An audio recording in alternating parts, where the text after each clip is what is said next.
I had been a devoted wife for 10 years. Yet my husband no longer wanted me. In order to make me agree to the divorce, he offered to give me the entire fortune worth billions. If I was willing to take our child with me, he would even include the villa and the car, leaving himself with nothing but a second-hand Santana. I looked at the garden villa I had meticulously cared for, and at my 9-year-old son, a prodigy already obsessed with advanced mathematics. My body trembled uncontrollably with emotion. For these 10 years, I had treated marriage as my life's greatest project, only to harvest a pair of resentful partners. And now, finally, this enormous blessing had come knocking at my door. Chapter 01. No woman is willing to give up her husband to the mistress, unless her husband's brain has been filled with cement, making him leave behind an immense fortune and walk away with nothing but love. Never in my wildest dreams did I think Jason would actually pull such a stunt. It was enough to make me immediately agree,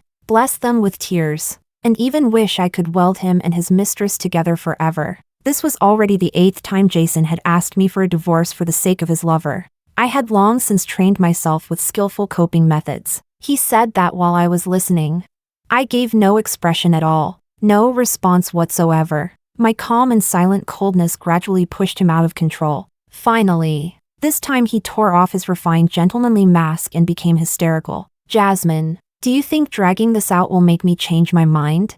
My love with Elizabeth is not as fragile and narrow as you think. It can withstand the test of time. Even if you stall another 3 or 5 years, she and I will never part. Do you understand? Of course. I didn't understand. If their love had really been so unbreakable, then why did it shatter 10 years ago when Jason's business failed? At that time, Jason, who had lost both his career and his girlfriend, was drowning in despair. It was I who reached out a hand to pull him out of the mud. At our wedding, he had kissed my hand with tears in his eyes, calling me the light of his life. Who would have thought that 10 years later, we would end up like this? The more hysterical he became, the calmer I grew. True disappointment never comes with shouting and fighting. Seizing a moment of silence, I helped my son record his daily reading video, glancing at his furious father standing in the doorway. My son said, "If you can stay quiet for just 5 more minutes, I can also finish the English reading video, all right?" Jason was utterly infuriated. "One crazy old woman and one crazy little brat. I've had enough of you both. You won't divorce just because of money, right? Fine, if you divorce me, the entire fortune will be yours." My son looked at him solemnly, unlike the glance of disdain he had given earlier, as if looking at a cockroach. This time, his eyes held a flicker of respect. Jason pointed at him with trembling fingers. "If you take him with you after the divorce, I'll give you the villa and the car as well. Jason, will walk away with nothing but that second-hand Santana." Listening to his merciless roar, I struggled to suppress my trembling body, nearly losing control of my composure. These past 10 years, I had treated marriage as the work of a lifetime, only to harvest a pair of resentful partners. But heaven always turns the wheel. Today, finally, this great fortune had fallen into my lap. Chapter 02. I immediately went with Jason to the Civil Affairs Bureau to register for divorce. We moved quickly, almost running. I was terrified he might suddenly change his mind. After all these years of his broken promises, my trust in him had already collapsed into pieces. The good news was, this time he stayed firm from start to finish, dividing the property exactly as he had promised. It was clear, his determination to divorce had reached its peak. After all, Elizabeth's belly was growing bigger by the day. He couldn't wait any longer. The bad news was that we still had to face a 1-month cooling-off period. If he regretted it, everything would return to square one, and all my efforts would be in vain. So, when I held the divorce agreement in my hands, I cried tears of joy. Yet my face was still clouded with sorrow, my emotions too complex to put into words. Jason saw my expression and mistook it for heartbreak so deep that I might faint from grief. His face twisted with disgust. "Don't you dare play any tricks during this month. Don't even think about backing out." How I wished I could swear upon his life. Heaven above, earth below, between Jason and me, whoever regrets this divorce is the loser. Once everything was processed, Jason kept his word, stuffing his clothes carelessly into boxes and tossing them into that second-hand Santana. That car had actually been meant for the gardener. Martin, to conveniently pick up supplies for the garden, watching Jason's thin figure walk away in lonely silence. I couldn't help but feel a twinge of pity. I threw him the keys to his Porsche before the official divorce. You should keep driving this car. I'm afraid Martin isn't used to driving a Porsche. Jason shot me a cold glare. At a time like this, you still pretend to be considerate? Do you think this will win me back? Of course I didn't want him back. I was only worried that if he drove the Santana to Elizabeth's place, she might kick him out. He doesn't understand Elizabeth. But don't I? After all, there was still 1 month to go. The two of them needed to behave perfectly, no accidents at this critical time. Chapter 03. After Jason moved out, I immediately took my son to the most upscale Western restaurant in the city. I raised my glass of wine. He raised his glass of juice. Together, we toasted to a new life. Since childhood, my son had been so emotionally stable he was more like my father than a child. But today, for once, he joined me in being a little lively. When the wine hit me, memories of the past 10 years came flooding back, 10 years of feelings, poured out like water through a bamboo basket. Bitter tears welled up in my eyes. But then I remembered the billions Jason had left me, the luxury car, the villa, and my genius son. That tear, after circling my eyes a few times, dried up on its own. My son went to the restroom. When he came back, he wore a mysterious look. Guess who I just saw over there? He asked seriously. Who? Your husband's beloved wife, Elizabeth. And sitting across from her was a handsome guy. A handsome guy? Jason's face flashed in my mind, and I curled my lips. No way. Even when celebrating divorce, we ended up in the same restaurant? Even as a resentful couple, Jason and I still shared such ironic synchronicity? My son said, yes, a real handsome guy. But, it's not your husband. My heart skipped a beat. I looked in the direction he pointed. The woman's skin was pale as snow, her light tea-colored waves swaying with her every move, her eyes coy like a playful deer. Who else could it be but Elizabeth? Across from her sat a stranger, even though his back faced me. His tall figure, broad shoulders, and slim waist were nothing like Jason's scrawny frame, though Elizabeth's belly had yet to really show. Reliable sources confirmed she was already over 3 months pregnant. That fact was exactly why I had been able to face Jason so calmly. But if she was pregnant, why was she still meeting another man? Could it be she feared Jason might not succeed with the divorce, and was preparing a plan B in advance, just to have someone to put her child's name under?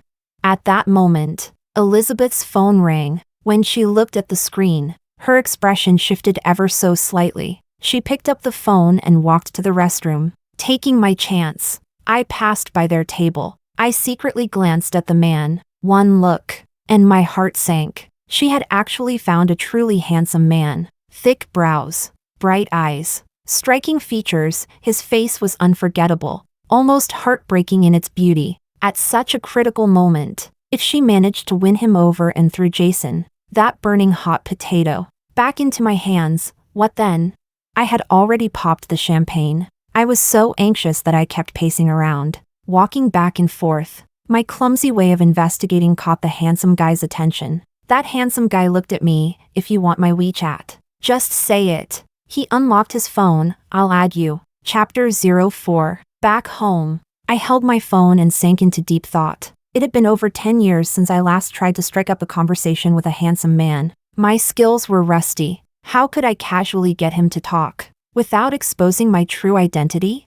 That was the problem. Judging from his figure, he must work out often. I muttered to myself, in search of a topic. I opened a video app and started searching for workouts to train chest and abs for men. The more I watched, the deeper I sank into it, until my best friend Lara's phone call yanked me back into the three-dimensional world. Jasmine. Huge drama just happened.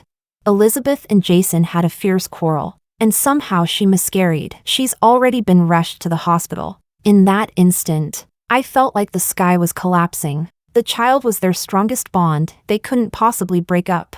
I scratched my head anxiously, then even scratched my backside, more anxious than Jason himself. No, I had to do something. Before the property was officially transferred into my hands, I was still the guardian of their so-called love. So I called Jason. The phone rang for a long time before he picked up. His voice was low, weary, and heavy. "What is it?" I said. "Do you know how to take care of someone who just had a miscarriage?" He fell silent for a moment. Then, "Jasmine, are you mocking me?" The call was angrily cut off. I was left completely confused. Mocking him? What did he mean? I was just asking whether he knew or not. If he didn't, I could have helped him. Chapter 05. To show my sincerity, I brought a pot of chicken soup to the hospital. I had cooked it myself, using the finest free-range chicken, with astragalus, goji berries, and red dates. I hoped Elizabeth could recover well, so that she and Jason might soon have another child. Standing outside the ward, I heard intense quarreling and sharp sobs from inside. "Why did you give all the property to her? Am I only fit to suffer with you?" "It's just the property that went to her. The company she didn't want, it's still mine. As long as I'm here, the company is here, just like before. I can make money again, but your company has already started losing money." "Elizabeth, 10 years ago you didn't believe I could rise again, and now, you still don't believe?" From the sound of it, Elizabeth's energy had recovered pretty well. She should still be able to bear children. I let out a sigh of relief. I texted Jason. "I brought chicken soup. Come out and get it. Jason glanced at the message and casually ignored it. After a few minutes with no response, I sent another. "I can bring it in if you want." Jason quickly came out. "What exactly are you trying to do?" he hissed, eyes filled with fury. He had always been like this, taking someone's good intentions and treating them like garbage. I handed him the chicken soup. "She's already physically weak right now, and with her hormones fluctuating, of course her emotions are unstable. You shouldn't argue with her. At a time like this, what she needs isn't your reasoning, it's your care." Jason had been a husband for 10 years, yet still hadn't learned this lesson. 9 years ago, not long after I gave birth to our son, my father suddenly passed away. At my weakest moment, when I needed comfort the most, Jason was never there. He was always working overtime, busy with endless social gatherings, forever lecturing. When faced with my emotional needs, his only cold response was, "Jasmine, be more sensible. Don't be so selfish." It was I who raised our son alone, pulling myself up step by step from that deep valley. From beginning to end, he never once lent me a hand. Jason looked at me, his emotions visibly stirred. "I'm sorry, Jasmine." Back then, I cut him off. "Go on inside. Chicken soup won't taste good once it's cold. An apology that comes too late is worth less than grass." Jason wanted to say something more. I quickly added, "By the way, since she doesn't trust your company, why not just close it down and get a job? With your skills and ability, landing a 7-figure salary wouldn't be hard. You two could live quite well." As expected, Jason reacted as if I had stabbed his pride. These past 10 years, though he had made a fortune, he had always been unsettled. Because his success hadn't started from scratch, it came from my father's investment. Even the industry he built his career on, real estate, was chosen by me, his finance-trained wife. Now, though he had achieved success, he was obsessed with one thing: to prove himself, especially in front of Elizabeth. Jason's face hardened. "That's none of your business," I replied. "How can it not be my business? The company is yours, but the office building belongs to me." Jason ground his teeth. "No matter how the company runs, you'll get every cent of rent." He stormed back into the ward with the chicken soup. I exhaled deeply. Good, that was what I needed to hear. What I feared most was him giving up,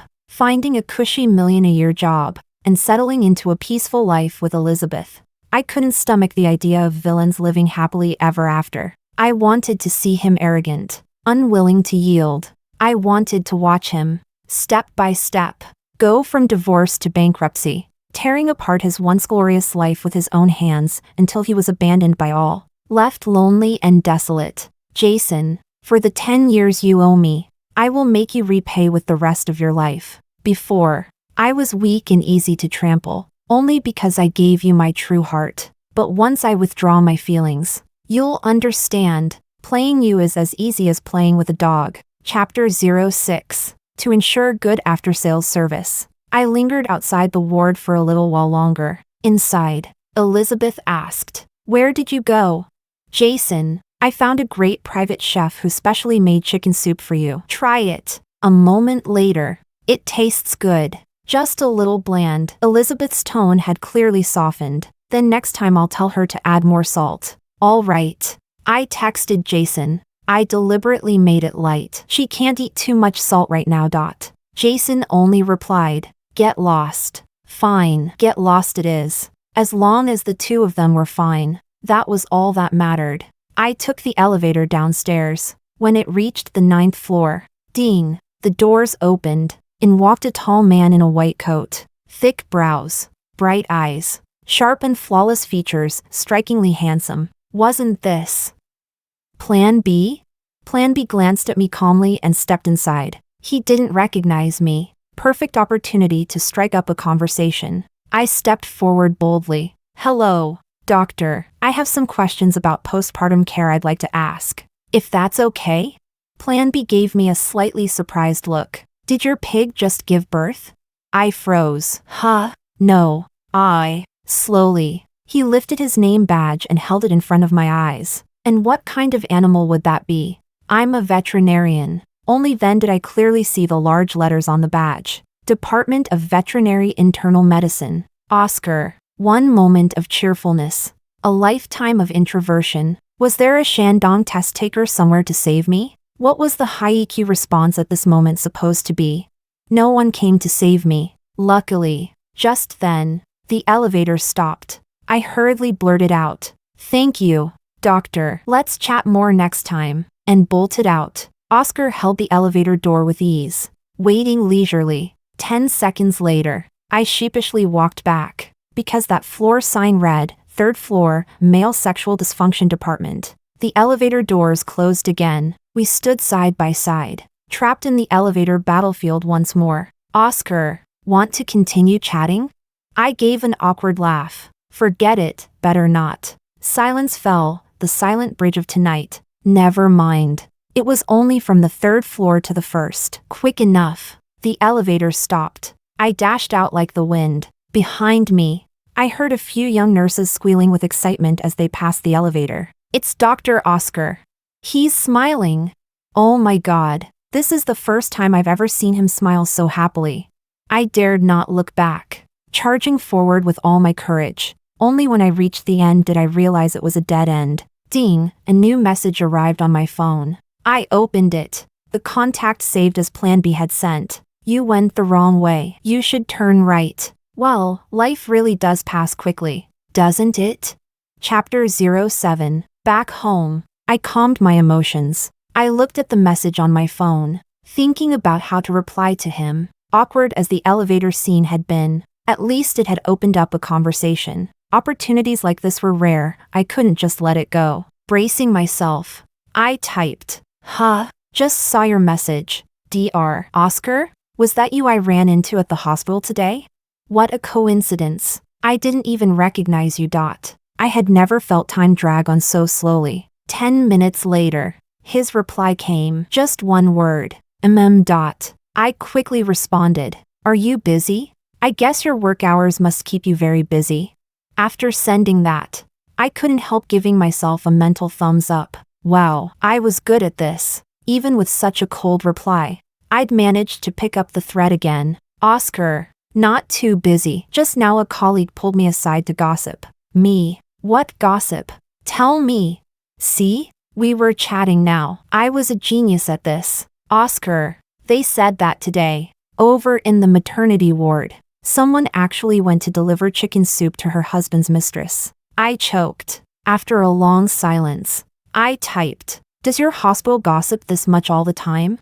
"Oscar, not usually. Only when it's something explosive." My silence was deafening. I finally typed, "It's late. Dr. Oscar, I'm going to take a shower. Let's chat next time." I dropped my phone and collapsed on the bed. Shame, utter suffocation.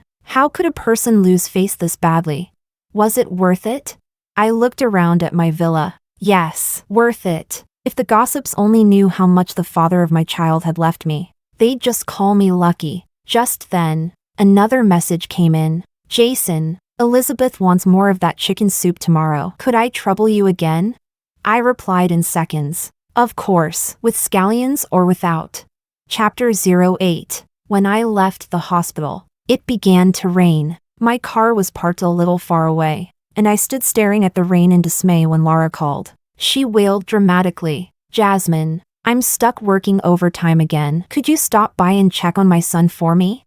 He's all alone at the hospital. I don't know how he's doing. He's terrified of rain and thunder. Lara's dog was boarded at a nearby pet hospital. I braced myself and dashed into the rain, aiming straight for the entrance. Just as I reached the door, it opened from the inside. Someone grabbed me by the arm like a drenched chick and pulled me in, then handed me a towel. I rubbed the rain from my hair and said gratefully, "Thank you. Thank you." Lifting my head, I froze. Fair skin, striking features, bone structure sharp as carved jade. It was Oscar. Dr. Oscar? Why are you here?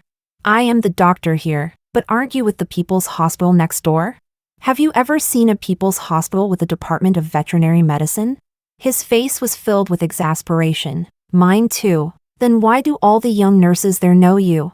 Because the director is my father. Oh, I should have known. Elizabeth's prized canary couldn't have been just a pretty face. After checking on the dog, I sat by the window, sipping coffee Oscar had brewed. 3 years ago, it was here that I caught Jason and Elizabeth in their affair. They were cuddling the dog, laughing together. Jason had looked at the dog with more tenderness than he'd ever shown me. Abandoning my career to plunge headfirst into marriage had been the worst mistake of my life. Fortunately, I hadn't abandoned exercise. That day, I used my fists to show them what it meant when the wicked meet their match. Remembering that, I asked Oscar, Dr. Oscar, how long have you worked here? 3 years. That's strange. I've come here many times in the past 3 years. Why don't I remember you? Oscar's face darkened. Because in your eyes, there was never room for anyone else. Then do you remember me? Of course. Oscar thought for a moment, then suddenly smiled. Your fists are hard, and your posture when punching is impressive. After that, every time you came, everyone kept their heads down and behaved. Time truly was a great healer. The wounds that had once felt impossible to mend had, after 3 years, scabbed over and faded away, so much so that they could now be brought up with laughter. I grinned. There's a great restaurant nearby. Want to try it out? We can eat and talk. Oscar said, Fine. You be the host, but I'll foot the bill. Chapter 09. The restaurant was tucked away in a deep alley. Oscar held an umbrella, and the two of us walked there together. When we folded the umbrella, a perfect couple appeared before my eyes. Jason and Elizabeth. Our eyes met, and silence fell. If awkwardness had a form, it would surely look exactly like the four of us at that moment. Jason looked at me, his brows furrowed tightly, feeling a little guilty. I explained, 2 adults under one umbrella, we had to squeeze a bit. Jason gave a cold snort, squeezing a bit too tightly. Don't you think? Oscar glanced at me. What are you explaining for? Is there even a need to explain? Jason retorted. Why not? She and I aren't officially divorced yet. Oscar looked at the woman standing beside him and chuckled. Oh, so you do know you're not divorced? The atmosphere instantly dropped to sub-zero. I didn't know which unlucky star I had offended lately. Everywhere I went, it turned into a battlefield. Jason shot me a glance. Come with me. Dragging my feet, I followed. Behind us, Elizabeth's sharp voice rang out. It's like pulling teeth just to get you to have dinner with me. And now you're here with her. What's this? Your taste has changed. You like older women now? Oscar's tone remained calm. Aren't you the same age as her? Elizabeth snapped. How could she and I be the same? Oscar cut in swiftly. True. She does look younger. Elizabeth stamped her foot. She's been married 10 years. She even has a 9-year-old son. Oscar replied. Oh, so you do know she has a family. And a son? Hearing that, I felt nothing but admiration. How could a person's tongue be this sharp? I wished I could live just once with that kind of viciousness. Meanwhile, Jason stopped, turned, and looked at me. That day when I divided the property, I was being impulsive. Elizabeth argues with me every day. Jasmine, you blessed us so generously. Surely you don't want to see us like this now? I stared at his moving lips, baffled as to how a human could spew something so nauseating. What's this, regretting it already? If it weren't for the company's cash flow problems, I wouldn't have done this. Jasmine, let's redistribute the assets. 50-50. He drew a deep breath and continued. I only rushed the divorce because Elizabeth was pregnant. I didn't want the child to be born fatherless. Now, well, there's no real rush anymore. I burst out laughing. Jason, did I hear that right? Are you threatening me? My raised voice caught the attention of Elizabeth and Oscar. They stopped their bickering and both turned to look at us. The sudden silence forced me to steady myself. I reminded myself, the more critical the moment, the calmer I must be. Otherwise, this 3-year-long battle would end in ruin. I closed my eyes briefly, clenched my fists, and suddenly flung myself into Jason's arms. Then don't divorce me. You think I want to be separated from you? Every night I wake up crying from nightmares, clutching your pillow, missing you until dawn. Jason, I don't care about money. I only fought for it to force you into a corner, so you'd come back to me. As long as you're willing to return, the three of us, our family, we can be just like before. Jason, how can I live without you? Wiping away my tears, I peeked through my fingers at Elizabeth and Oscar. Both stood frozen, wide-eyed, like two petrified sand sculptures. Chapter 10. Jason hadn't expected such a reaction from me. He froze for a moment, his eyes suddenly wavering. It looked like he was desperate for money. He was actually considering it. Seeing Jason's hesitation, Elizabeth panicked first. She rushed over and clutched his arm. You wouldn't really think of getting back with her, would you? Then what would all these years of our love mean? Elizabeth began piling on the pressure. When Jason still didn't respond, her voice trembled. Just like you said, wherever you are, the company exists. The way you made money before, you'll make money again. I choose to believe you. And as for the cash flow problem, haven't you already contacted President E of Zebra Group? That will solve everything. I fanned the flames. Companies cooperate to make money, not to do charity. At a time like this, with housing prices plummeting and Jason's real estate projects all suspended, who would be so generous as to plug your financial holes? Jason frowned, deep in thought. I added, come home with me.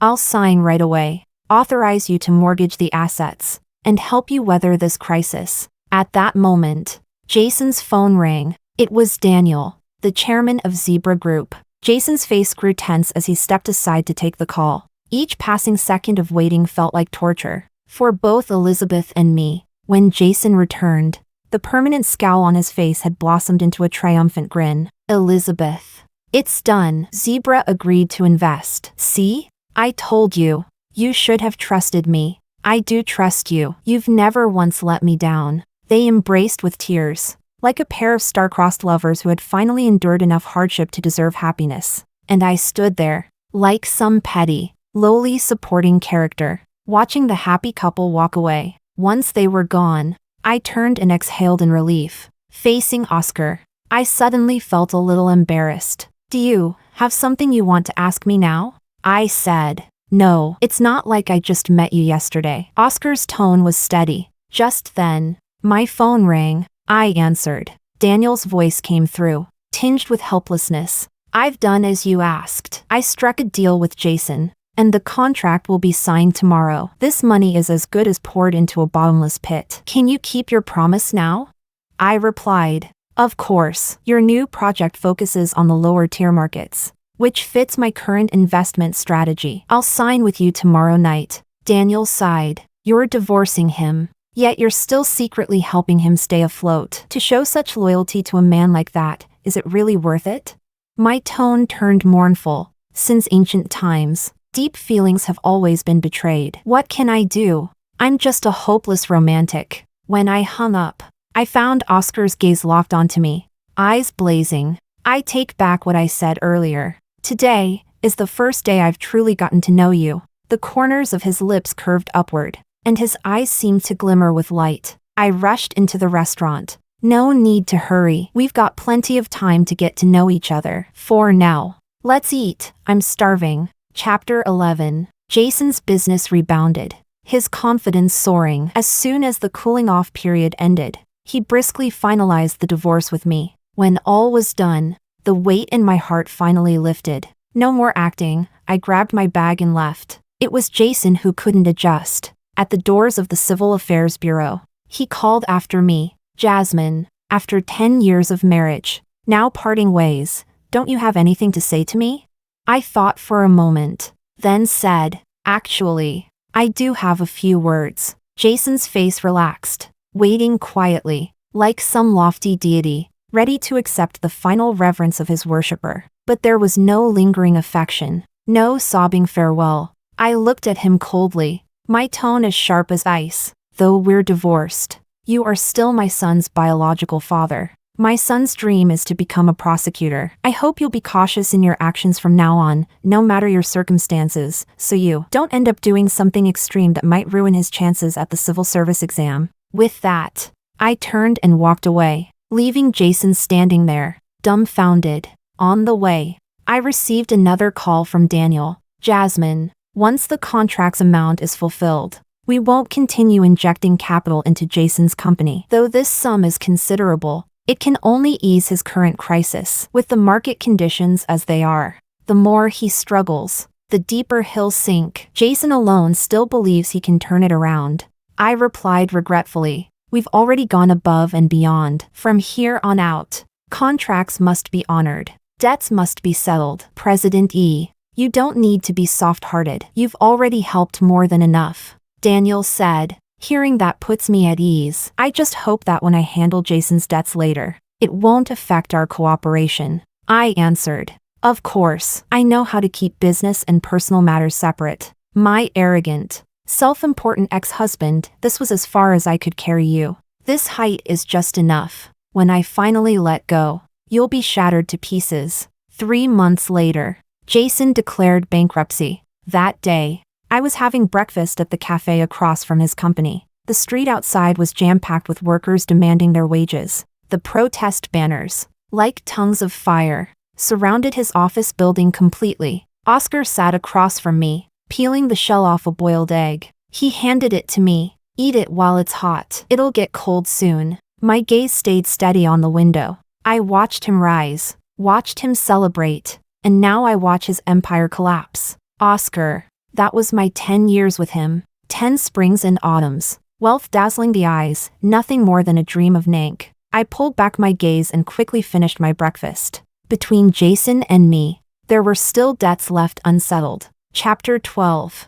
I went to Jason's office. On the way, I brought him some breakfast. After 3 months apart, Jason looked even thinner. His office had long since been emptied, leaving only a silver globe, the congratulatory gift he once received when his project spanned the nation. It was also the last shred of dignity Zebra Group had left him. Jason sat in the hollow shell of his office, his once fair and handsome face now covered in stubble. A month ago, when Elizabeth saw the tides turning, she had decisively broken up with him and thrown herself into another man's arms. She had taken away the last bargaining chip Jason still had, kicking him straight into the abyss of ruin. Everywhere he turned, Jason had been beaten down, his spirit already dead. At this moment, the instant he saw me, a flicker of light rekindled in his eyes. Jasmine, are you here to save me? He rushed forward, clutching me in tears. I poked him away with my finger, feeling a little awkward. Actually, I came to collect rent. It was his own promise, no matter how the company fared. I'd never miss a single cent of rent. Jason seized my wrist, tears glistening in his eyes. You once said, as long as I turned back, we could be just like before. Doesn't that still count? I smiled faintly. And you once said I was the light of your life, that you would cherish me forever. Jason froze, and the last gleam in his eyes went out completely. He crouched on the floor, his face twisted with pain and unwillingness. Jasmine, tell me, why did I end up like this? I said in a low voice, do you remember? More than 10 years ago, the day we first met?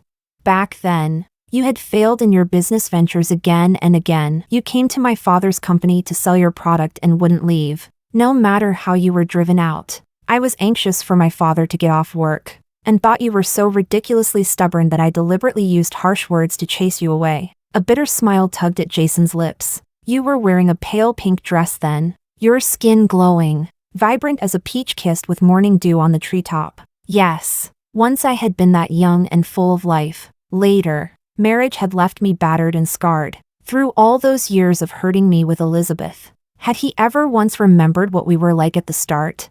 I drew in a deep breath and went on. At the time, I mocked you, saying your entrepreneurial failure had left you looking so wretched, doomed with no fortune, and that no one would dare invest real money in you. Do you remember what you said then? Jason stared at me, his expression blank. Of course, he had already forgotten. You stood against the doorframe, straight and stubborn. You said, all things are empty, but cause and effect are never void. Nothing is fated, everything in this world follows the law of cause and effect. You told me your failure then was because of lack of experience, but as long as you recognized that cause, you could change the effect. You said cause and effect wasn't mysticism, it was a natural law. I turned to him, enunciating each word. Jason, back then you believed so deeply in cause and effect. Why is it that now, when the time has come, you refuse to believe in retribution for your own evil? Jason froze. After a long while, his thin lips trembled, his eyes filled with bitter self-mockery. So this is karma. Chapter 13. As I left, I slipped the globe off his desk. My son had liked it for a long time, but Jason had never been willing to part with it. True, I now had billions to myself and could buy anything without hesitation. But after all, I had once endured hard days with him. The principle was, spend when it's worth it. Save when you can. At the door, I reminded him once more. Don't forget, our son wants to be a prosecutor. Don't do anything that could affect his future civil service exams. That's the only thing you can still do for him. Jason just sat there in a daze. No response. The building was silent and oppressive. But when I stepped outside, I found it was, in fact, a perfect day. The sky was a flawless mirror of blue, not a breath of wind. Oscar was waiting at the entrance, leaning against the car. His legs were so long it made passing girls turn their heads again and again. When he saw me, he let out a breath of relief. He pulled the door open and bundled me inside. You were in there so long, I was worried sick. He complained. I patted his head. Relax. I still have a son. I'll take good care of myself for him. Oscar's gaze flickered. Just for your son? No one else? I thought for a moment. And Lara's dog. Without me, it'd lose half a pound in a week. Oscar sighed. I can't believe I'm jealous of a dog. Hey, could it be the doctor? And I'll be the dog? I shot him a glance, and my thoughts turned a little dirty. If you want to be a dog, isn't that easy?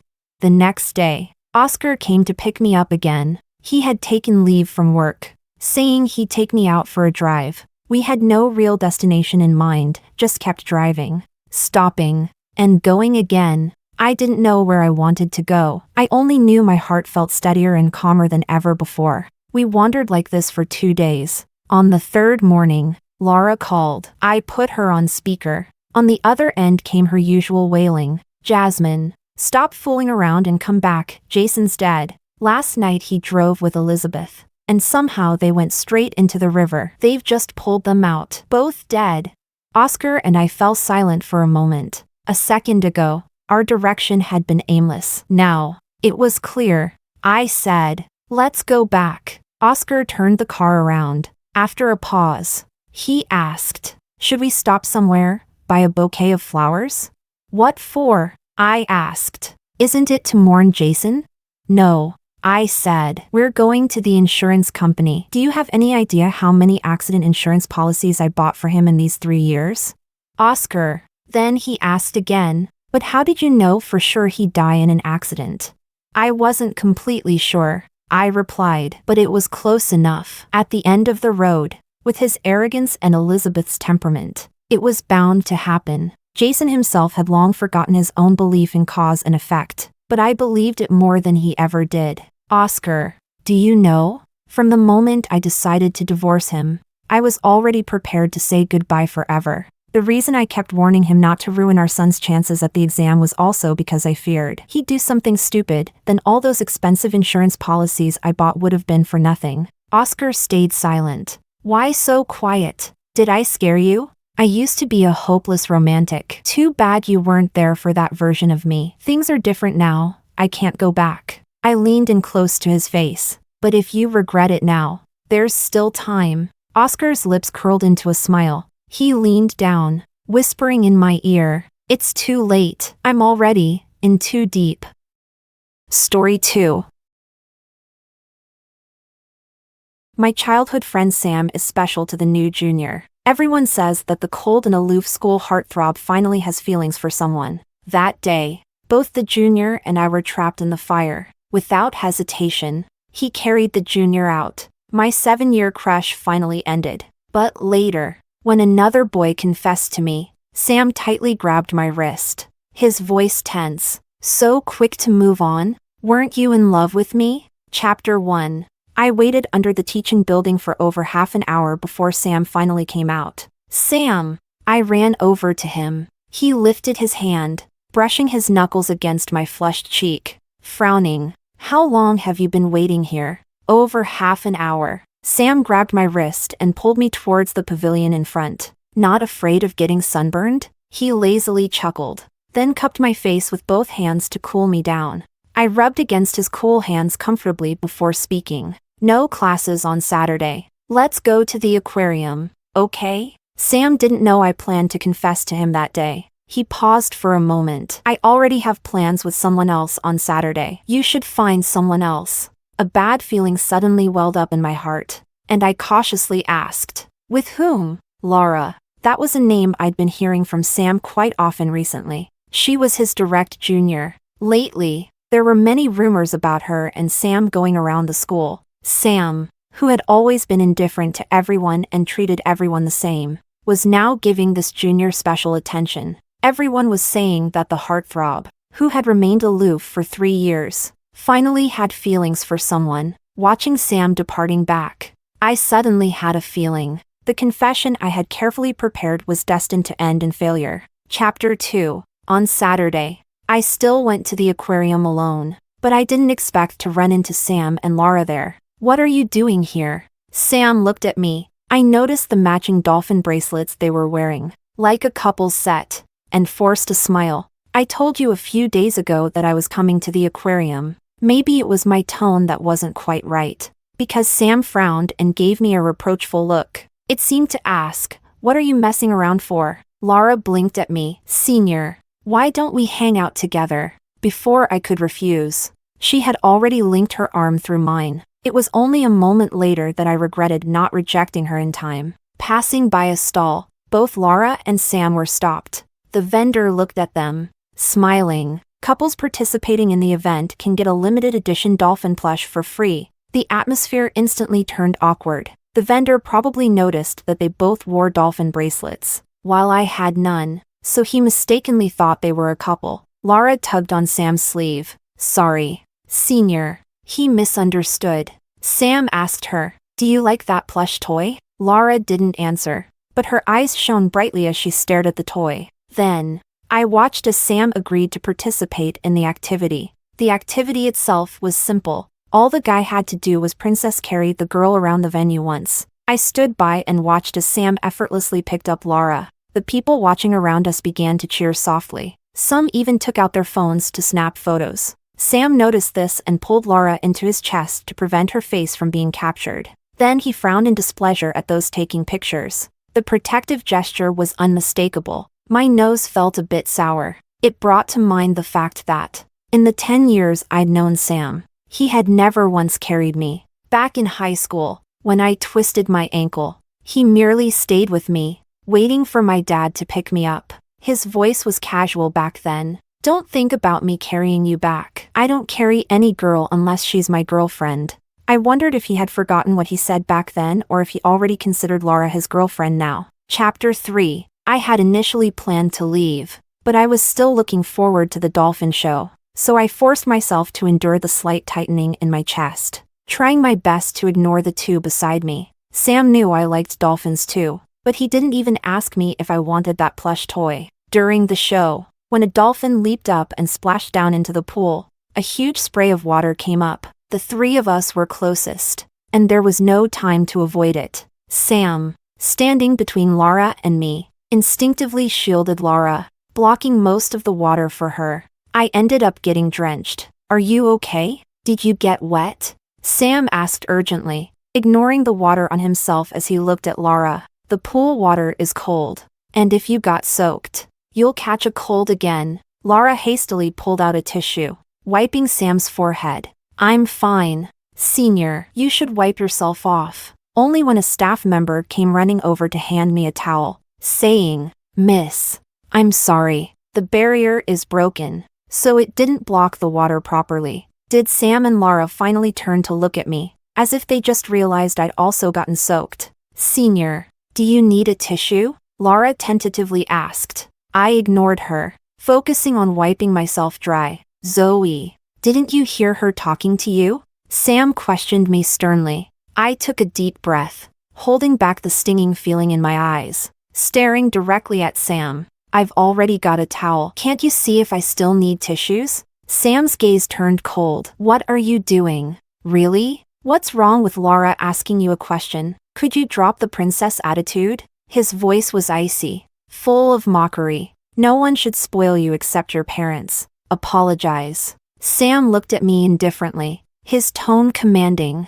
Laura spoke up at the right moment. It's okay, she said to Sam in a seemingly relaxed tone. I've been like this since I was little. Because of my family's circumstances, teachers and classmates have always looked down on me. Being ostracized and picked on is normal. No need to argue with the senior. I'm used to it anyway. Sam's face darkened, as if about to say something. Laura immediately interrupted. Senior, your clothes are soaked. Let me take you to dry them. With that, the two of them left without giving me a single glance, Laura pulling Sam along. I stood there, my hair dripping water mixed with tears onto my face. I wiped my face to hide it and silently walked out of the aquarium. Chapter 4. It was probably because the weather suddenly changed, with cold winds blowing. After getting home, I developed a high fever. I didn't go back to school until Monday. During that time, Sam called me once, but I missed it. I didn't reply to his WeChat messages either. Eventually, he came directly to my house. He was so familiar with the place that he entered my room without hesitation. Has your fever gone down? As he spoke, he moved as if to touch my forehead. I didn't have unrealistic expectations, thinking he was there to care about my health. But I also didn't expect that he was there to confront me. I turned my head to the side, avoiding his hand. I'm fine now. Did you need something? His hand froze midair. Zoe, what do you mean? Sam leaned against the wardrobe, looking down at me from above. Don't tell me you're still angry about what happened that day? What right do you have to be angry? Was it us who did something wrong? Suddenly, I felt exhausted. So, what do you want? I was indeed wrong. Wrong to have agreed to go to the aquarium with them. Sam's expression showed no emotion at my response. He didn't let it go. After you recover, apologize to Laura yourself. Why should I? My hand clenched tightly under the blanket. Sam let out a light laugh. Because your parents are asking for help from my family. Asking my dad to acquire your family's nearly bankrupt company. You wouldn't want me to take such a small matter directly to your parents, would you? I sat up, staring at him without blinking. Tears uncontrollably streamed down my cheeks. Sam, we've known each other for 10 years, and you're forcing me over this now? He frowned, turning his face away. Because of your unreasonable anger that day, Laura was worried you'd be upset. She didn't even dry herself off properly before coming to find you, and ended up catching a cold, taking medicine for 3 days. Shouldn't you be responsible for that? Hearing this, my tears could no longer fall. I had a fever for 3 days, but in Sam's eyes, it didn't compare to his junior's cold. He even wanted to put the blame on me. I had no choice. If I refused to apologize, he'd just get my parents to force me to do it. There was no difference. I blinked, nodding. I understand. Sam looked at me for a couple of seconds, and his tone suddenly softened. Zoe, I don't mean anything else. I just want you to learn to take responsibility for your actions. I didn't say anything more, hiding myself under the blanket, blocking out all the sounds I didn't want to hear. Chapter 5. After recovering and returning to school, I happened to run into Sam and Laura. I walked straight up to Laura, looking at her seriously. I'm sorry, Junior. I shouldn't have been angry with you that day. It was my fault for not controlling my temper. Laura smiled gently. It's okay, Senior. I don't mind at all. I'm used to these things anyway. This was the second time she emphasized that she was used to being mistreated, whether it was intentional or not. I was too tired to care. I forced a perfunctory smile at her and turned to leave. As I walked past, Sam grabbed my wrist. Feeling better? I immediately pulled away,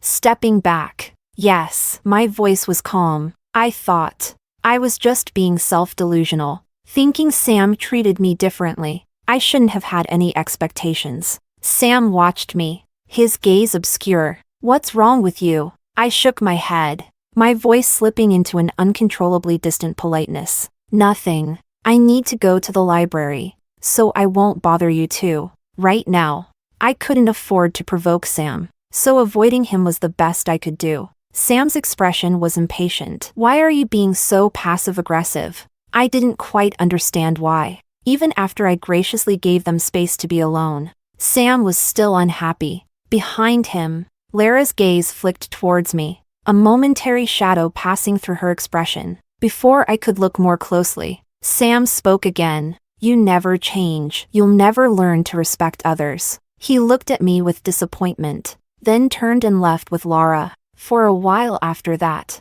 I didn't reach out to Sam once. He didn't either, probably busy spending time with Laura. In the beginning, I still felt sad. Occasionally, I'd think of the time when Sam and I were once so close. Back then, he was genuinely good to me. I thought this Cold War would go on endlessly, and that there would be no more intersections between me and Sam. But Laura wasn't satisfied with that. Chapter 6. Friday night. It was already 10:30 when I left the library. There was hardly anyone on this road. That night wasn't particularly lucky. I stumbled across a scene of bullying. Two girls held Laura in place while another slapped her repeatedly across the face, with unrelenting force. You think you're so clever, huh? What's wrong with me bringing my boyfriend back to the dorm? You had to go tattle to the teacher, didn't you? How the hell does it concern you? Lara's face seemed swollen from the slaps. This was the only way back to my dorm, and I hid not far away.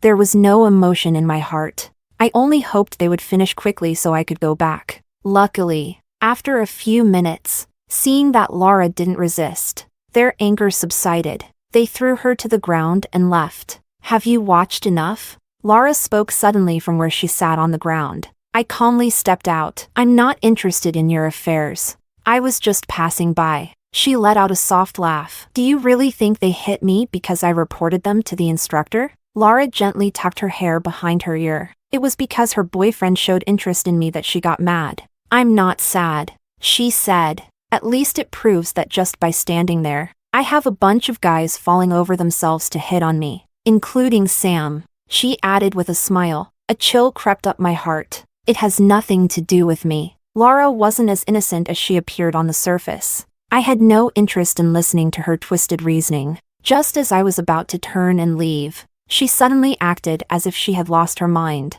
standing up and grabbing onto me. You like Sam, don't you? What should we do, then? Because he likes me. She looked at me, her lips curving into a smile. Her words hit a sore spot, and I shoved her off. Are you insane? Suddenly, Laura seemed unable to stand and fell to the ground. I froze for a moment. I didn't even use that much strength. Zoe! My whole body went stiff. There was no mistaking the owner of the voice behind me. Sam rushed past me, running to Lara's side, helping her up. He slowly brushed aside Lara's hair, revealing the marks on her face. Then he looked at me with an especially dark gaze. How melodramatic. It wasn't me who hit her. Don't look at me like that. Sam ignored me, speaking softly to Laura. Was it her who hit you? Laura gave a weak, pale smile, her eyes brimming with tears. Forget it, Senior. She indirectly confirmed it. I laughed in anger, believe it or not. Just as I was about to leave, Sam blocked my path. I'm not apologizing. Sam, why should I apologize for something I didn't do? His voice was indifferent, without a trace of emotion. Fine. I was stunned, a bad feeling creeping up inside. Laura, come here. He called Laura over. Hit her back, Sam said. I stared at Sam, again and again. I questioned myself, is this really the childhood friend I grew up with?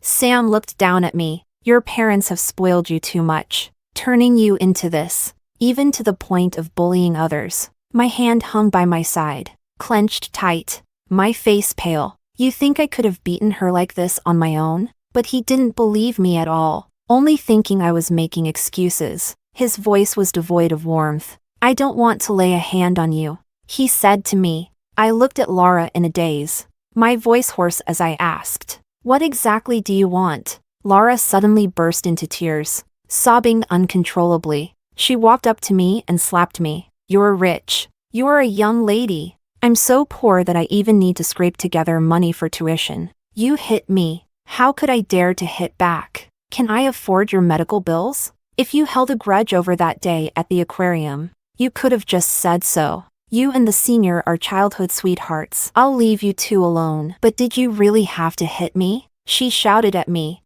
Just because I'm poor and my family isn't as well off as yours, does that mean you can humiliate me like this? I couldn't hold back. My body shook with anger, and I raised my hand, about to slap her back. But Sam grabbed my wrist. Zoe. He looked at me as if I were a stranger. You needed to learn a lesson. As soon as he finished, he threw me to the ground. I watched the two of them walk away, then spoke softly. Sam, for these 10 years, I guess I just knew a dog. But what happened today won't end here. Under the dim moonlight, his figure paused for a moment, but he didn't turn back even once. Chapter 7. That road was too secluded. There were no surveillance cameras, and those 3 girls definitely wouldn't admit that they were the ones who beat someone up. I had no way to defend myself. After a long while, I got up from the ground and walked silently back toward the dorm. When I reached downstairs, Sam was standing under the streetlight,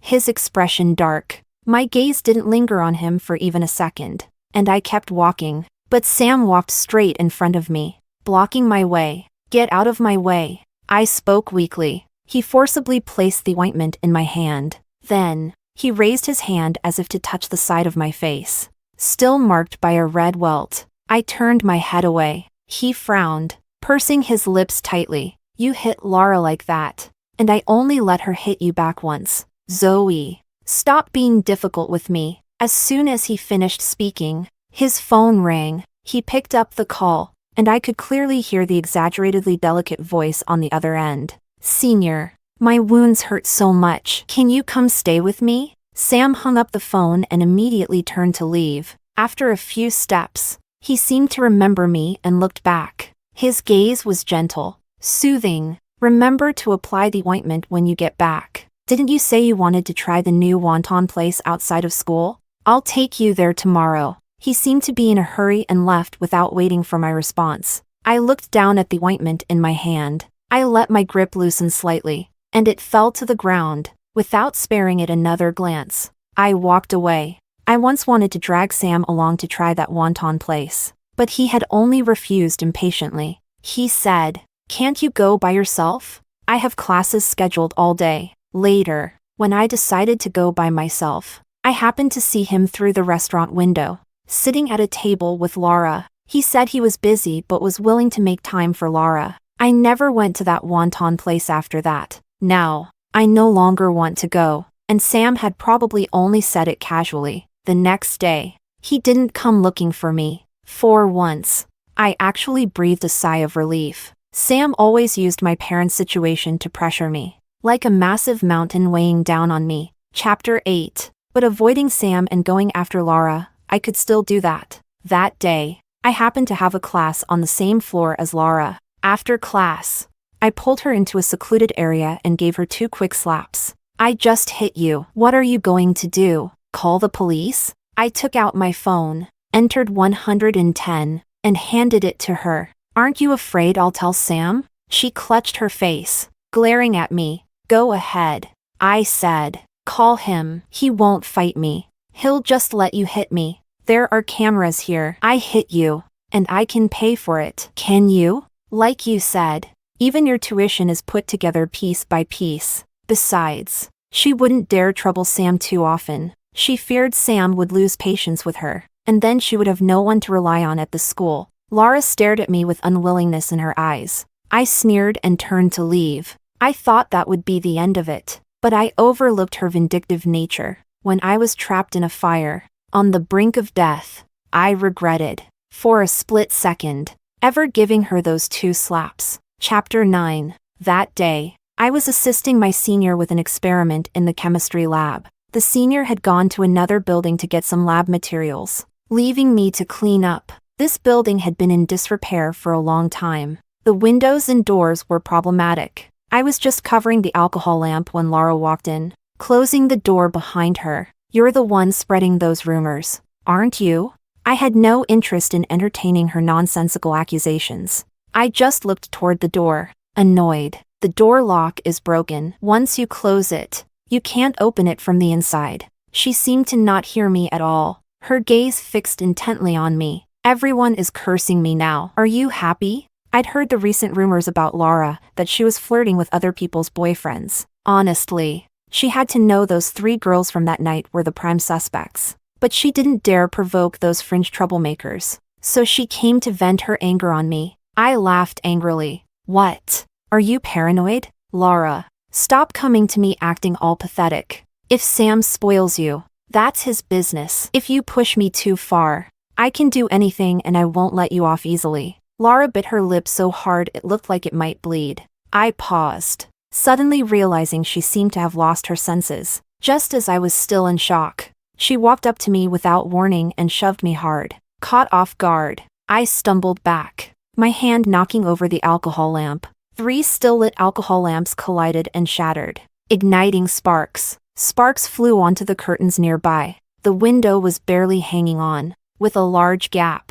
With the cold, dry wind fueling the flames, the fire instantly spread. I had no time to stop it. In the blink of an eye, the flames consumed the entire curtain, then began to spread rapidly. The door was right next to the window. Laura and I were forced back into opposite corners. Me in the front corner. She ran to the farthest corner to hide. 2 tables stood between us. Whatever flammable materials were stored under the tables caught a spark, and in an instant, the fire spread across the entire table, forming a waist-high wall of flames. I shakily pulled out my phone, swallowing my fear as I called 119. Laura was also terrified. She immediately called Sam. The black smoke seeping through the window drew a crowd outside. Some people called the fire department. Others ran to get the instructor. No one dared come up, except Sam. But by then, the fire was out of control. Senior, I'm here, Laura immediately shouted. I met Sam's gaze through the flames. Sam, save me! Ignoring all the tension between us, I called out for help, driven by instinct. I was scared too. I didn't want to die. Laura was still far from the fire. She had plenty of time, but the burning light fixture above my head was already swaying. Sam, for the sake of our 10 years together, just this once, save me first. The door lock had warped in the high heat, and it was completely stuck, unless the door was broken down. Senior, I'm so scared, Laura cried. Sam snapped out of it, staring at me deeply. Zoe, wait for me. Then he ran toward the back door. He chose to save Laura first. When the burning light fixture fell, I couldn't avoid it. Barely conscious, I saw Sam carrying Laura away. This was the 3rd time he had left me behind. Chapter 10. I woke up in pain. My entire body lay face down on the hospital bed, avoiding pressure on the wounds on my back. Sam was sitting next to my bed, eyes closed. The moment I moved, he woke up immediately. Zoe. Sam carefully helped me sit up. He knelt in front of me, looking tired, but still managed to pull out a flattering smile. Do you want some water? Or are you in pain? I'll go get the doctor. Where are my parents? My voice, and used for so long, was especially hoarse. They're tied up with the acquisition at a crucial stage. I told them I'd stay at the hospital to take care of you. I looked at Sam quietly for a long time. Sam, I had a dream. I dreamed about that time in 4th grade when the earthquake hit, and I was stuck, unable to escape because of the crowd. You fought against the surging flow of people, running to pull me out, and got me out of the school building. I almost got swept away several times that day, but you held onto my hand tightly, not letting go even once. After that, I considered you one of the most important people in my life. Sam visibly paled. His lips trembled as he tried to reach for my hand. I'm sorry, Zoe. I'm so sorry. It's all my fault. I didn't let him touch me. Continuing in a calm tone. In the end, you really didn't have any obligation to save me first. Saving the one you love first is never wrong. But Sam, I can't just let it go. He seemed at a loss for words, just looking at me helplessly. I spoke again, wanting to settle the final matter between us. I didn't hit Laura that night, not even once. Whether you believe it or not, you chose to believe her without any proof and let me take a slap for nothing. I paid her back. And today, I'm paying you back. I slowly raised my hand, the movement causing some pain in my back. I pressed my dry lips together, feeling no emotion inside. The slap landed. He took it without protest, then looked at me with an expression I found incredibly fake. The blatant regret and concern in his eyes made me sick. Be careful not to strain your back. I let out a mocking laugh. Get out. Sam, don't ever appear in front of me again. This time, even if you use my parents to threaten me, it won't work. Before Sam could speak, a voice at the door interrupted. Senior, if you're feeling better, could you do me a favor and stay away from my boyfriend? He has no obligation to take care of you. Laura stood at the door, giving me a smile that looked strained. So the two of them were already together. Sam looked at me, opening his mouth as if to explain something, but then fell silent. Laura, I smiled. Take your boyfriend and leave. Every second I look at you both makes me sick. And also, I said, looking at that girl who seemed as pure as a white lotus on the outside but was utterly rotten inside, using the dim light to catch her gaze, staring straight into her eyes. People always need to be responsible for what they've done. Don't you think? The fact that she could stand in front of me now and provoke me meant that the school hadn't had time yet or didn't have enough evidence to pursue the matter of the lab fire. Although the camera inside the lab was destroyed, there was a camera in the hallway facing the door. It would have captured part of what happened. At the very least, Laura made the first move, which caused me to knock over the alcohol lamp. She couldn't escape that. It was obvious she had done something to cover her tracks. I looked down at Lara's shadow on the floor. She visibly shivered. Laura, are you scared too? Chapter 11. Sam still came by during the first few days, but I didn't let him into the ward. I don't remember when exactly, but eventually, he stopped coming altogether. The scars on my back started to grow new flesh. Every night, my back would ache and itch. It tormented me to the point where I could only barely fall asleep in the early hours of the morning. Perhaps Laura had forgotten, or maybe she never took my warning seriously. That night, I was holding back from scratching the new skin on my back, a light sweat on my forehead. Suddenly, my phone lit up on the pillow. I unlocked it and opened the message. It was a picture sent from an unfamiliar number. It showed Sam holding Laura in his arms, leaning down to kiss her. Honestly, feelings of jealousy and envy had long since faded, but Lara's blatant provocation finally ignited my anger. Someone had to pay the price. Chapter 12. But before I could confront them, Sam showed up in front of me again. I had called my parents to say I was going back to school to pack up some things and would be recuperating at home for a while. Who knew that Sam would be there with them and overhear the conversation? He took it upon himself to go to my dorm and pack my things. And then he found my diary. It recorded every little thing about me liking Sam since I was 17. Sam stumbled into my house. He, who was usually so well-mannered, ignored the housekeeper's greeting this time. He pushed open my room door, eyes red as he looked at me, holding that notebook in his hand. All my embarrassment was laid bare in an instant, but it was only for a moment. I quickly calmed down, The veins on Sam's hand gripping the notebook were bulging. "You've liked me since you were 17? He looked at me, his gaze intense and complicated. I met his gaze and simply said, "But I stopped liking you the first time you left me behind at the aquarium. And after you left me behind at the fire that last time." It all completely ran dry. I blinked, my eyes stinging slightly, just feeling a bit sad for the silent fall of my unrequited feelings. "I didn't know." His voice was so hoarse.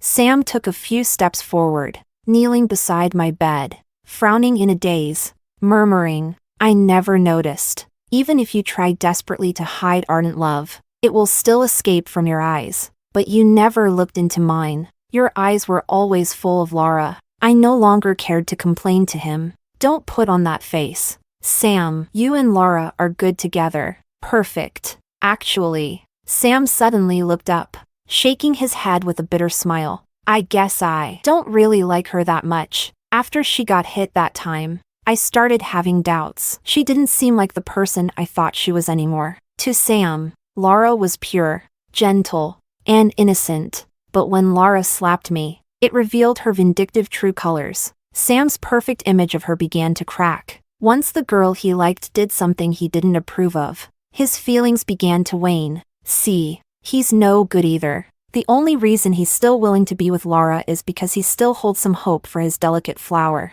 The illusion hasn't completely shattered. That day, Sam looked at me with an expression that was extremely complicated for a long time. No matter how harshly I spoke, he accepted it all. In the end, he only left me with one cryptic sentence. Leaning against the door, he gave a bitter smile. "Zoe, what should I do? It seems I've messed up a lot of things." I had no obligation to help him figure it out, only wanting him to leave. Sam waved my diary a little, then asked softly, "I haven't finished reading it. Can I borrow it for a couple more days?" I didn't care. "It's just trash. Even if you return it, I'd throw it away. Something that recorded my love for a piece of trash is also trash." He looked down at the notebook, his voice very soft in response. "No, it's not." Chapter 13. When my scars healed enough, I went back to school. Everything I went through for no reason needed an answer. Only then would it be fair.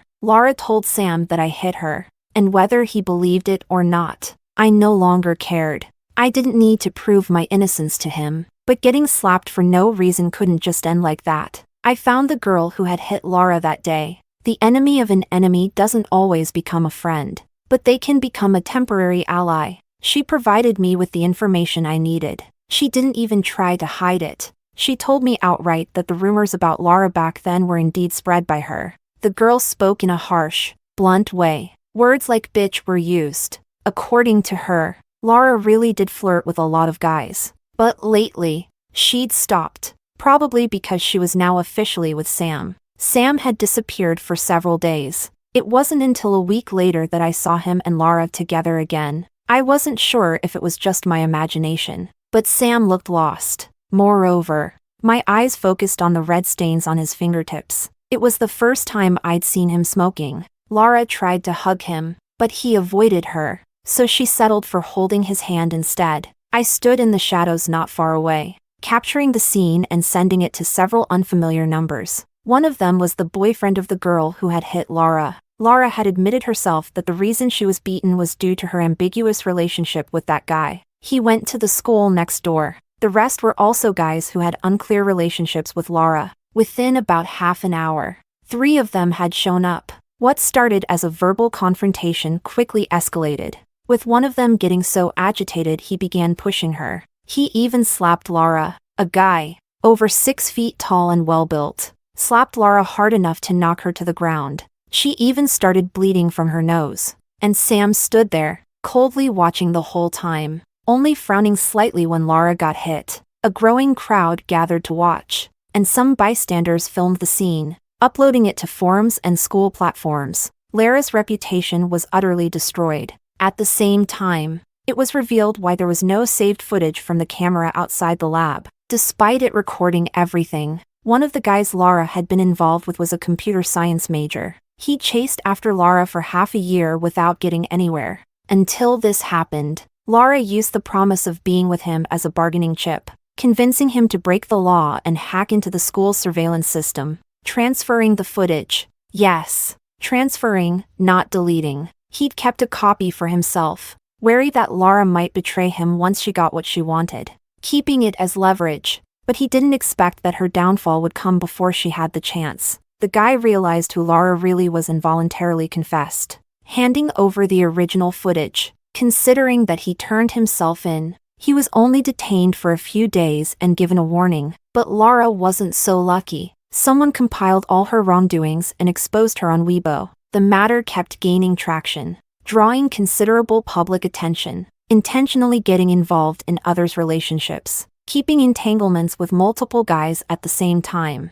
and most importantly, breaking the law. The calls for Lara to be expelled grew louder. In the end, the school couldn't withstand the pressure and subtly suggested that Lara drop out before the police took her away. She once prided herself on attracting so many guys, but ultimately paid the price for it. Before Lara left, she tried to find Sam again, and I happened to come across them. She clutched at Sam's sleeve, sobbing softly. Please, don't break up. I never liked those people, and I never did anything with them. I only like you. You're the only one I've fallen for. But Sam just pulled his sleeve back indifferently. Lara, the problem is, I think I don't like you. His words left Lara stunned. Sam looked down, his voice cold. Honestly, after finding out everything you've done, I didn't really feel anything. I always thought my ideal partner would be a pure and gentle girl. You fit that perfectly, and I thought I liked you. But lately, I've realized I got a lot of things wrong. Whether or not you did those things, I was still planning to break up with you. Sorry for letting you misunderstand for so long. With each sentence Sam spoke, Lara's face turned paler. Even after Sam left, she stood there. Her cries grew louder and louder, her expression of pain seemingly genuine. Lara ultimately faced the consequences of her own actions. She played with the emotions of so many guys, only to fall for someone who didn't like her. Chapter 14. Later, Sam found out by chance the truth about Lara being beaten. Before I could seek him out myself, he showed up in front of me. He cornered me at the dormitory building. I misunderstood you, Zoe. I was wrong. Then, without warning, he grabbed my hand and tried to make me hit him. I frowned and pulled my hand back. Are you crazy? He stubbornly stared at me. You can hit me as many times as you want. He pursed his lips and added quietly, as long as you can forgive me. That's impossible. I rejected him outright. Sam, the damage you've done to me is irreversible. Even though the scars on my back weren't directly your fault, every time they itch when the weather changes. I remember how you left me that day. I gave a self-mocking smile. I really can't let it go. Pushing Sam away, I walked off, but his voice called out again from behind. Zoe, I know saying this now will only make you hate me more, but I still have to say it. I've been reading your notebook over and over these past few days, recalling everything between us as you wrote it. Those moments when you felt something for me. I felt it too, but back then, I didn't understand. I thought it was just special care for a little sister. He spoke without much confidence, but his words were too clear. I actually liked you a long time ago. I just didn't realize it. No, you didn't. No one likes someone like that. You just feel guilty, regretful, and touched after realizing I liked you for so many years. Those mixed emotions made you mistake it for love, but I didn't want to get entangled with him anymore. As if I hadn't heard a word, I kept walking, eyes straight ahead, not stopping. Yet Sam was incredibly persistent. The former golden boy seemed to be experiencing a delayed rebellious phase. He skipped his classes, got lost in bars, and started carrying a pack of cigarettes in his bag. Chapter 15. That day, my roommate dragged me to the field. When I saw the elaborate confession setup and most people staring at me, I realized belatedly, I was the one being confessed to, and the junior confessing to me. I barely even remembered his face. He held a large bouquet of Bulgarian roses, looking a little flushed, stammering as he confessed. The cheers around us grew louder. My words of rejection got stuck in my throat. If I rejected him now, it would embarrass him in front of everyone. I looked at the flowers in front of me, troubled, hesitantly reaching out when suddenly, I was yanked by the wrist, roughly pulled into a secluded corner. Sam reeked of alcohol, but his gaze was unusually sharp and cold. The grip on my wrist hurt, giving me no chance to resist. His eyes were locked on mine, and his words were painfully cutting. Zoe, don't tell me you're planning to accept him. Have you moved on that fast? Can you really just let go of whatever feelings you had for me so easily? Before he even finished speaking, I slapped him without hesitation. Jerk. Sam turned his head slightly, sneering as he pressed his cheek. He moved his hand and pulled me toward him. Our noses were almost touching. Zoe, what do I have to do for you to forgive me? Tell me. I'll do anything for you. His eyes were red at the corners. Tears barely held back. He spoke the humblest words, but his actions were still rough and stubborn. Please, Zoe, don't treat me like this. Looking at the boy in front of me who was so different from before, I calmed down again. Sam, you left me behind 3 times for Laura. If you can make those 3 times never happen, I'll forgive you. Between Sam and me lay an insurmountable chasm, and his attempts to build a bridge between us were all in vain. He looked at me, defeated. Without a word to argue, I finally pulled my hand free. Without waiting for his response, I turned and walked away. After walking some distance, I suddenly remembered something and looked back. Sam was still standing there, staring in the direction I was leaving. It seemed like everything had reversed since he found that notebook. The one left behind had become him, but I didn't feel happy because of it. Instead, his persistence only left me feeling tired and frustrated. Chapter 16. This winter seemed particularly long. Around the holidays, my parents' acquisition case was nearing its conclusion. We were moving out of our old villa. Finally being able to get far away from Sam was the one thing I found worth celebrating. I was so happy that I didn't even notice when he suddenly stopped appearing around me. Not until I got a call from Sam's mother. She was crying uncontrollably. Zoe, can you come see Sam? I really don't know what to do anymore. Sam was injured. Burns. His mother told me that half a month ago, Sam was passing by an apartment building. There was a fire on the 3rd floor. A girl was trapped inside, and the firefighters hadn't arrived. He rushed in like a madman and saved her, but his entire arm was severely burned. Zoe, Ah-hun has always been haunted by not being able to save you from the fire in time. He must have thought of you, which is why he risked his life to save a stranger. His mother pleaded. Please help Auntie. Come see him. I hated Sam, but I couldn't ignore the auntie who had always been kind to me. Seeing Sam again was extremely complicated. He was half leaning against the headboard, looking weak and dejected. Zoe, I finally understand now. It really hurts. The scars stretched from his arm all the way to his neck. Sam gave a faint smile. For the first few days, the pain kept me up all night. When it finally started to heal, it began itching, like countless worms crawling all over my arm. Yes, that was how it was for me back then too. Sometimes I think, maybe I should just cut it off. He looked at his arm, speaking in a calm voice as if he really had that thought. I rubbed my temples wearily, sighing. Sam, stop doing these things that make you feel like a hero. Even if you save thousands of people trapped in fires, it has nothing to do with me. Can you make my scars disappear? Then what should I do?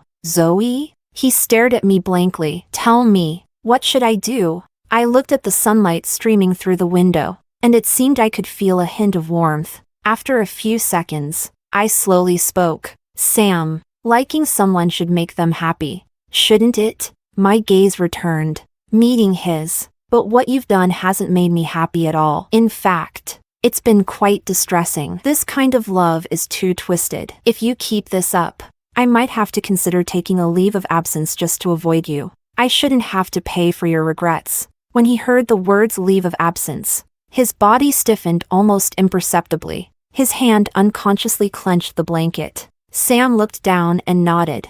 I won't bother you anymore, and I'll try not to appear in front of you again. Zoe, can you not take a leave of absence? He sounded like he'd been reduced to dust, asking so cautiously. I didn't like seeing him like this. It gave me the feeling that he was the victim. I looked away without answering. Just before leaving, I emphasized one more time. Really, Don't come to disturb me again. Sam, I understand. It wasn't until I stepped out of the Pay family's villa that I took a deep breath. The inexplicable weight in my chest dissipated. The warm noonday sun shone on me, melting away some of the lingering coldness. I stretched out my hand to feel the warmth. The last trace of chill seemed to be fading away as well. This winter, it seemed it was finally ending.